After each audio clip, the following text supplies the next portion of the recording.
Hello and welcome. I'm Mary Logue. I'm the manager at the Claremont Branch Library, and I'm excited to have you here for our last day reading The Land of Oz by L. Frank Baum. Today we'll read the last two chapters and find out how this book ends. If you recall, yesterday when we read through the story, we had Glenda and the friends fly to the Emerald City, and Glenda demanded that General Ginger give over the witch Mombi so that they could question her to find out where Princess Ozma is, who's been missing for years. General Ginger agrees that Glenda and the friends can come into the Emerald City and look for Mombi, but if they don't find her by sunset, they have to leave. So Glenda and the friends go in and look for Mombi, but they can't find her because Mombi has transformed herself into a rose, which the Tin Woodman unknowingly plucked and just kept with him. So that night, while Glenda and the friends are discussing how they could have failed in finding Mombi, Glenda realizes that the rose is really Mombi, and Mombi realizes that she's been found out, transforms herself from the rose to an ant, or from the rose to a shadow to an ant, and then to a griffin, where she runs away as fast as she can as the griffin. Glenda jumps on the sawhorse and follows, and the friends then jump into the gump and also follow. We ended yesterday's reading with Glenda finding Mombi, catching up to her, and securing her with a golden thread and transforming her back into her normal state as an old witch. So let's pick up and see how the book will end. Chapter 22 is called Princess Ozma of Oz. "You are my prisoner, and it is useless for you to struggle any longer," said Glenda in her soft, sweet voice. "Lie still a moment and rest yourself, and then I will carry you back to my tent." "Why do you seek me?" asked Mombi, still scared and unable to speak plainly for lack of breath. "What have I done to you to be persecuted?" "You have done nothing to me," answered the gentle sorceress, "but I suspect you have been guilty of several wicked actions, and if I find it is true that you have so abused your knowledge of magic, I intend to punish you severely." "I defy you," croaked the old hag. "You dare not harm me." Just then the gump flew up to them and alighted upon the desert sands beside Glenda. Our friends were delighted to find that Mombi had finally been captured, and after a hurried consultation, it was decided they should all return to the camp in the gump. So the sawhorse was tossed aboard, and then Glenda, still holding an end of the golden thread that was around Mombi's neck, forced her prisoner to climb into the sofas. The others now followed, and Tip gave word to the gump to return. The journey was made in safety, Mombi sitting her place with a grim and sullen air, for the old hag was absolutely helpless so long as the magical thread encircled her throat. The army hailed Glenda's return with loud cheers, and the party of friends soon gathered again in the royal tent, which had been neatly repaired during their absence. "Now," said the sorceress to Mombi, "I want you to tell us why the wonderful Wizard of Oz paid you 3 visits, and what became of the child Ozma, which so curiously disappeared." The witch looked at Glenda defiantly, but said not a word. "Answer me!" cried the sorceress, but still Mombi remained silent. "Perhaps she doesn't know," remarked Jack. "I beg you to keep quiet," said Tip. "You might spoil everything with your foolishness." "Very well, dear father," returned the Pumpkinhead meekly. "How glad I am to be a Wogglebug," murmured the highly magnified insect softly. "No one can expect wisdom to flow from a pumpkin." "Well," said the Scarecrow, "what shall we do to make Mombi speak? Unless she tells us what we wish to know, her capture will do us no good at all." "Suppose we try kindness," suggested the Tin Woodman. "I've heard that anyone can be conquered with kindness, no matter how ugly they may be." At this, the witch turned to glare upon him so horribly that the Tin Woodman shrank back abashed. Glenda had been carefully considering what to do, and now she turned to Mombi and said, "You will gain nothing, I assure you, by thus defying us, for I am determined to learn the truth about the girl Ozma, and unless you tell me all that you know, I will certainly put you to death." "Oh no, don't do that!" exclaimed the Tin Woodman. It would be an awful thing to kill anyone, even old Mombi. But it is merely a threat, returned Glenda. I shall not put Mombi to death, because she will prefer to tell me the truth. Oh, I see, said the Tin Man, much relieved. Suppose I tell you all you wish to know, said Mombi, speaking so suddenly that she startled them all. What will you do with me then? In that case, replied Glenda, I shall merely ask you to drink a powerful draught, which will cause you to forget all the magic you have ever learned. Then I would become a helpless old woman. But you would be alive, suggested the Pumpkinhead consolingly. Do try to keep silent, said Tip nervously.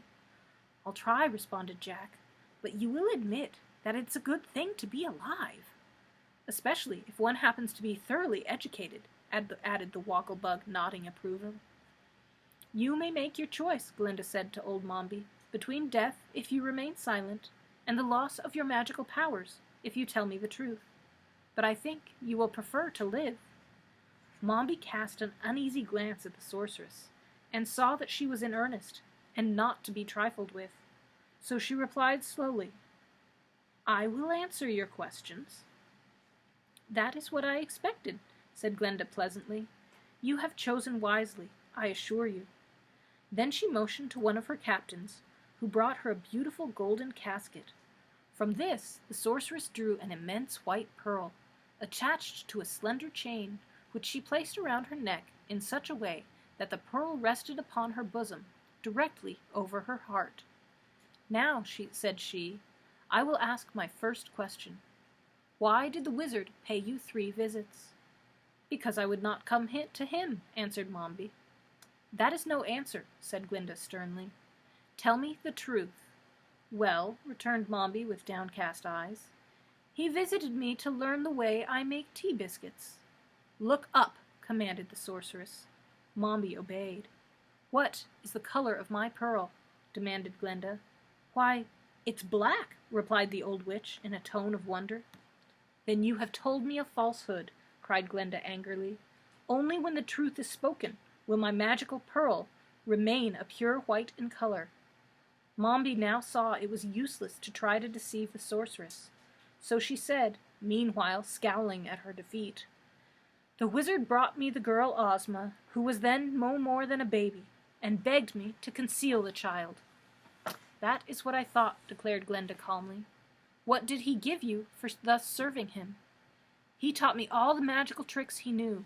Some were good tricks, some were only frauds, but I have remained faithful to my promise.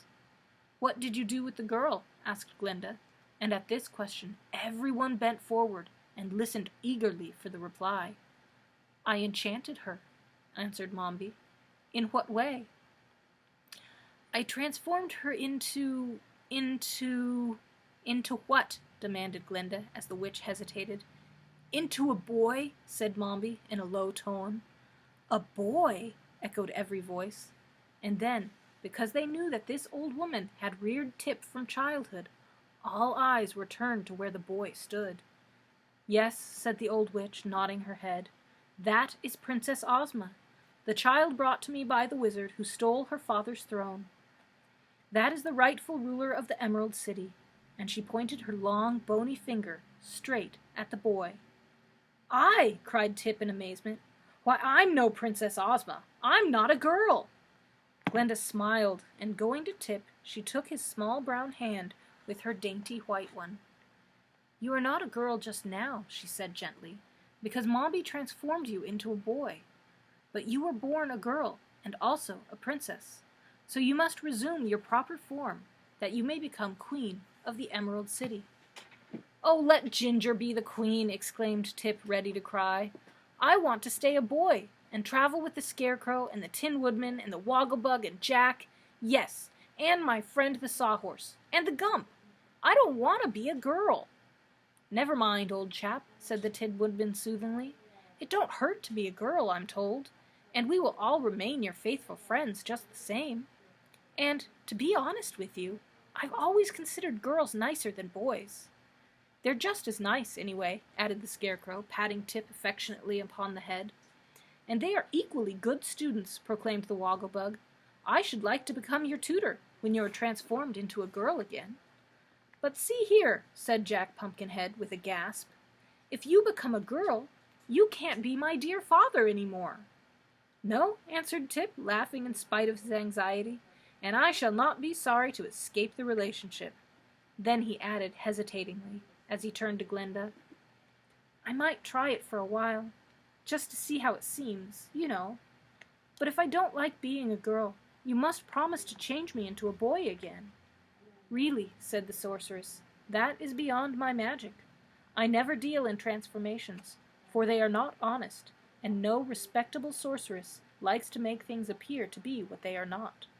Only unscrupulous witches use the art, and therefore I must ask Mombi to effect your release from her charm and restore you to your proper form. It will be the last opportunity she will have to practice magic." Now that the truth about Princess Ozma had been discovered, Mombi did not care what became of Tip, but she feared Glinda's anger, and the boy generously promised to provide for Mombi in her old age if he became the ruler of the Emerald City. So the witch consented to effect the transformation, and preparations for the event were made at once. Glinda ordered her royal coach to be placed in the center of the tent. It was piled high with cushions, covered with a rose-colored silk, and from a golden railing above hung many folds of pink gossamer, completely concealing the interior of the couch. The first act of the witch was to make the boy drink a potion, which quickly sent him into a deep and dreamless sleep. Then the Tin Woodman and the Wogglebug bore him gently to the couch, placed him upon the soft cushions, and drew the gossamer hangings to shut him from all earthly view. The witch squatted upon the ground and kindled a tiny fire of dried herbs, which she drew from her bosom. When the blaze shot up and burned clearly, old Mombi scattered a handful of magical powder over the fire, which straightway gave off a rich velvet vapor, filling all the tent with its fragrance, and forcing the Sawhorse to sneeze, although he had been warned to keep quiet. Then, while the others watched her curiously, the hag chanted a rhythmical verse in words which no one understood, and bent her lean body 7 times back and forth over the fire. And now the incantation seemed complete, for the witch stood upright and cried one word, "Yowa!" in a loud voice. The vapor floated away. The atmosphere became clean again. A whiff of fresh air filled the tent, and the pink curtains of the couch trembled slightly, as if stirred from within. Glinda walked to the canopy and parted the silken hangings. Then she bent over the cushions, reached out her hand, and from the couch arose the form of a young girl, fresh and beautiful as a May morning.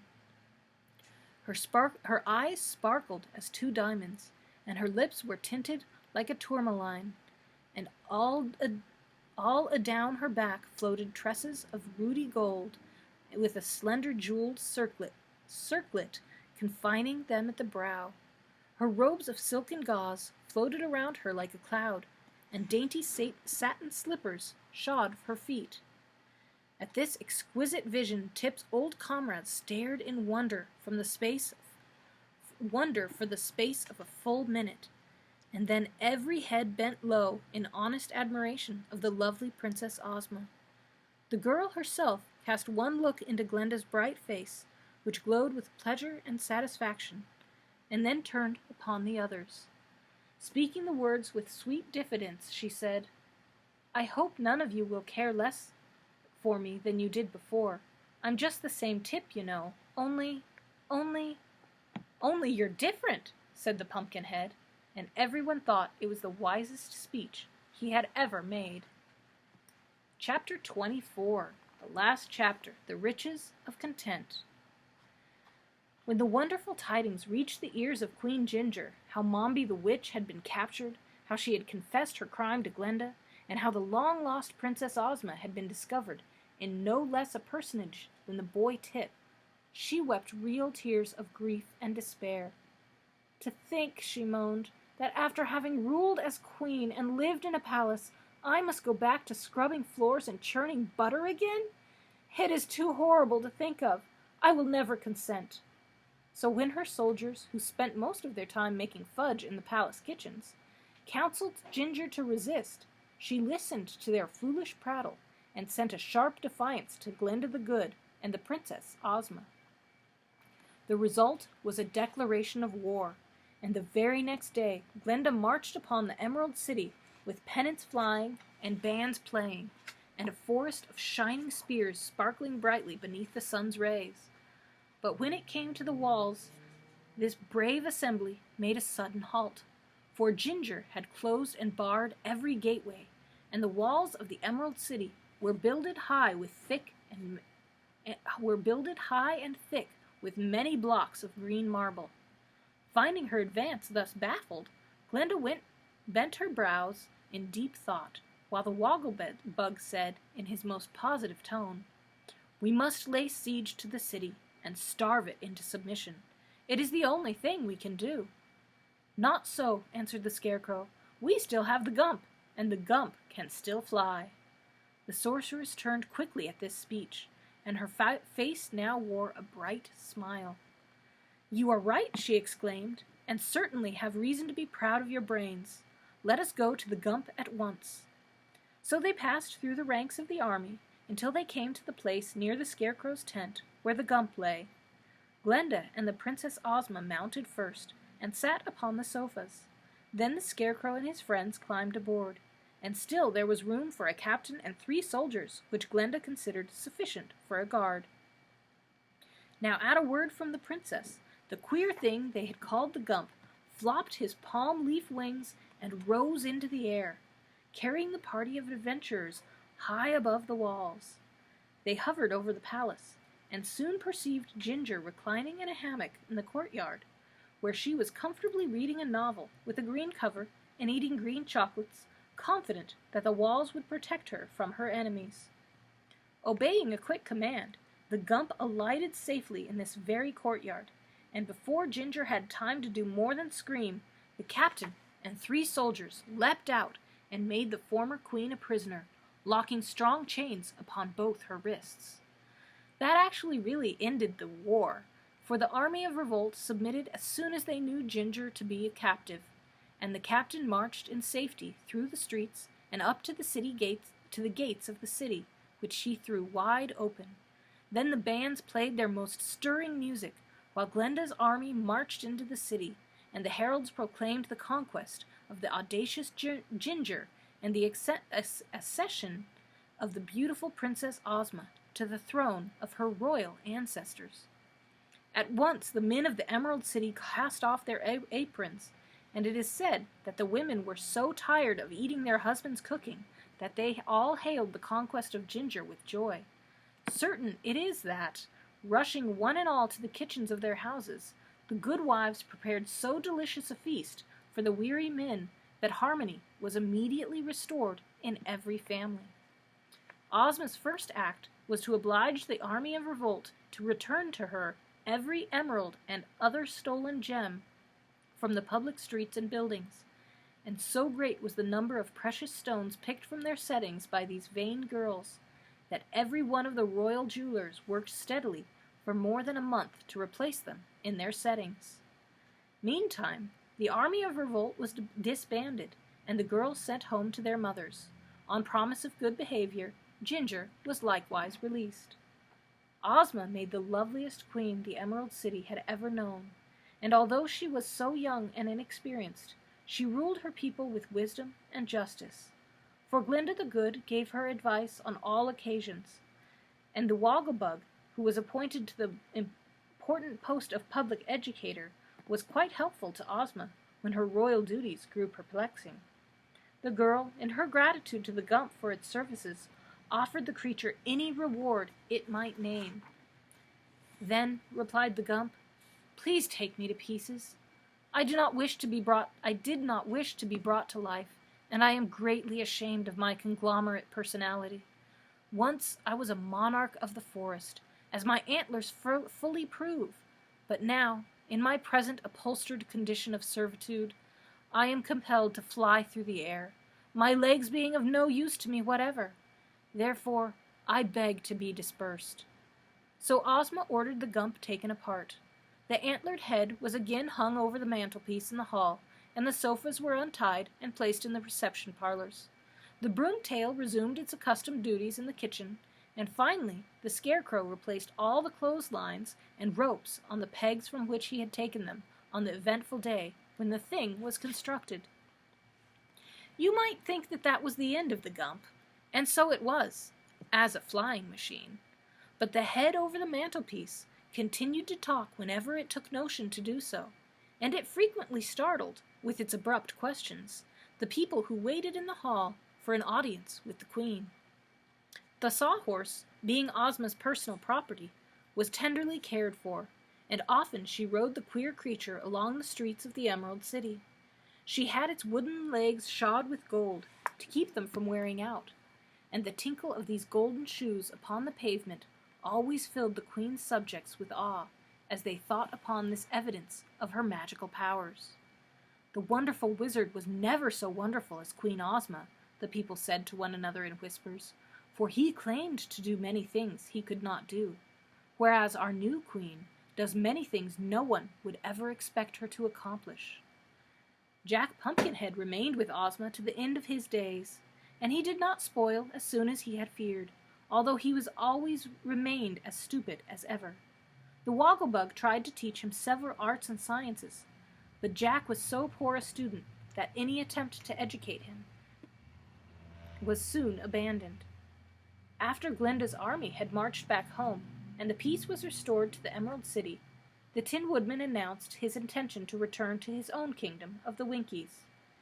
"It isn't a very big kingdom," he said to Ozma, "but for that very reason it is easier to rule, and I have called myself an emperor because I am an absolute monarch, and no one interferes in any way with my conduct of personal or public affairs. When I get home, I shall have a new coat of nickel plate, for I have become somewhat marred and scratched lately. And then I shall be glad to have you pay me a visit." "Thank you," replied Ozma. "Some day I may accept the invitation. But what is to become of the Scarecrow?" "I shall return with my friend the Tin Woodman," said the stuffed one seriously. "We have decided never to be parted in the future." "And I have made the Scarecrow my royal treasurer," explained the Tin Woodman, "for it has occurred to me that it is a good thing to have a royal treasurer who is made of money. What do you think?" "I think," said the little Queen, smiling, "that your friend must be the richest man in all the world." "I am," returned the Scarecrow, "but not on account of my money, for I consider brains far more superior to money in every way. You may have noticed that if one has money without brains, he cannot use it to advantage, but if one has brains without money, they will enable him to live comfortably to all the end of his days." "At the same time," declared the Tin Woodman, "you must acknowledge that a good heart is a thing that brains cannot create, and that money cannot buy. Perhaps, after all, it is I who am the richest man in the world." "You are both rich, my friends," said Ozma gently, "and your riches are the only riches worth having, the riches of content." The end. So that is the end of the book, The Land of Oz. I had a great time reading with you. I hope you had a great time listening to it. And tomorrow we will be starting our third book in this series, which is Ozma of Oz, and you can see it here. It's also by L. Frank Baum. So I hope you will join tomorrow to start the new book, and I will look forward to seeing what we learn of Ozma in that book, and meeting some new characters and having a new adventure in Oz. So have a wonderful day, and I will see you here tomorrow at 2 o'clock to start our next book.